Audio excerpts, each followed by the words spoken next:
Vaxtınız xeyir. Bugün biz lityum polimer batareyaların şarj prosesini yaxından başa düşəcəyik. İlk əvvəl nəzərə alırıq ki, düymə sönülü olmalıdır. Konnektoru taxırıq, cihazı yandırırıq.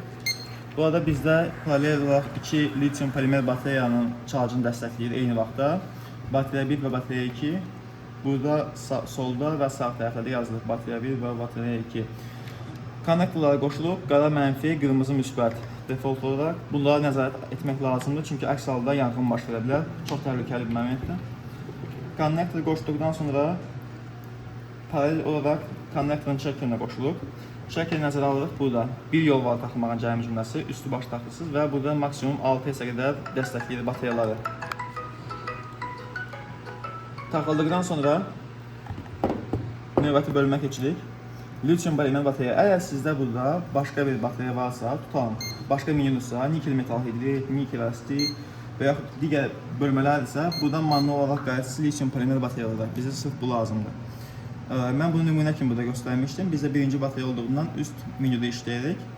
Enter vururuq. Avtomatik olaraq bizim batareyamız tanınır 3 əsniyə, çünki biz bunun sellərini taxmışıq.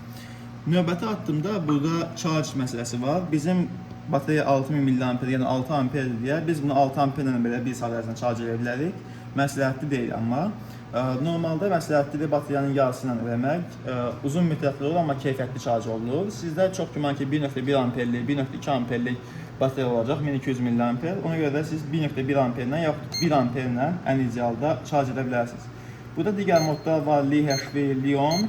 Amma bunlar bizə lazımdır, Li-Fed lazımdır. Li-Pod'a qalırıq. Növbətdə keçdikdə amperajı seçirik. Tutamda 0.8, 0.9.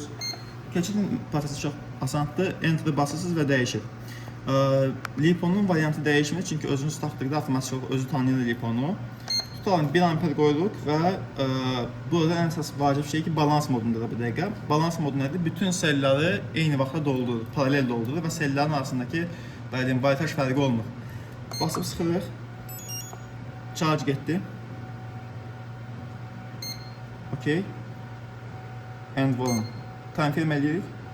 İndi burada göstərir ki, bizə yavaş-yavaş batareya dolu, zərf gedir. Bir də plusu basdıqda biz hər seldəki voltajı görürük. 4.1, 4.1, 4.1. Demək olar ki, bizdə burada batareya fulldur. Ona görə ki, çox yüksək voltajlar göstərir. Sizlər burada 3.7 göstərə bilər, 3.6 göstərə bilər və yaxud daha az olduqda batareya ölməyə yaxın olduqda 2.8-ə belə düşə bilər.